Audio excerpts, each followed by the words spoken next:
ఒకనాడు కణ్వ మహర్షికి పక్షుల నీడలో ఉన్న ఓ పసిపాప కనిపించింది. మేనకా విశ్వామిత్రులకు జన్మించిన ఆ చిన్నారికి శకుంతలగా నామకరణం చేసి తన ఆశ్రమంలోనే పెంచి పెద్ద చేశాడు. ఒకనాడు వేటకు వచ్చినటువంటి దుష్యంత మహారాజు కణ్వ మహర్షి ఆశ్రమం మీదుగా వెళుతూ అక్కడ ఉన్న శకుంతలను చూస్తాడు.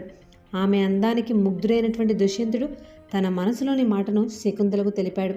ఆమెను గాంధర్వ వివాహం చేసుకుని తిరిగి తన రాజ్యానికి వెళ్ళిపోయాడు. దుష్యంతుడు తనను సకల రాజలాంఛనాలతో తీసుకుని వెళ్తాడని శకుంతల ఊహల్లో విహరిస్తూ ఉంటుంది. ఆయన తలుపుల్లోనే మైమరిచిపోయి ఆశ్రమంలోకి అడుగుపెట్టిన దూర్వాస మహర్షిని కూడా గమనించుకోదు. శకుంతల పరధ్యానానికి ఆగ్రహించినటువంటి దుర్వాసుడు, ఎవరి ధ్యాసలో మైమర్చిపోయి ఉన్నావో అతడు నిన్ను మర్చిపోతాడు అంటూ శపించాడు. ఆ తర్వాత శాప విమోచనం లభించడంతో శకుంతల దుష్యంతులు కలుసుకోవడం, వారికి జన్మించిన భరతుడు రాజ్యానికి వారసుడు కావడం ఇది తెలిసిన ఇతిహాసమే. భరతుడి పేరుతోనే మన దేశానికి భారతదేశం అని స్థిరపడింది.